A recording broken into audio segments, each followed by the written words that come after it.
इस पारी में 7 छक्के, इमरान नजीर का रिकॉर्ड टूटने की कगार पर। ओ बल्ले की आवाज सुनो, 6 का है फरमान।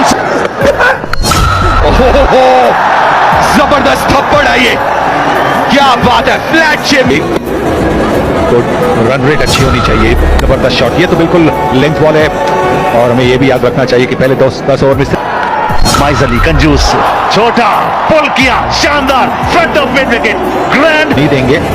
धीमी की है, आधे पिच वाली गेंद थी, देखिए कितने अंदर गए क्रीज के, सबके नजदीक पहुंचे थे, पर उससे उनको मौका मिला कि हाथ खोलकर छक्का मारने के लिए उसको मारना था। रोचक था, हवा में खेला गया शॉट, टाइमिंग है कि नहीं, फील्डर एक हाथ से खेला हुआ शॉट, लेंथ बॉल थी, उसको घुमा दिया, बैट के नीचे के हिस्से से लगी, पर टाइमिंग बेहतरीन था।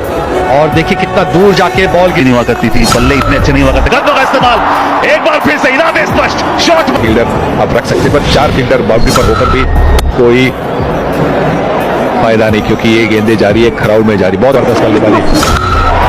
एक और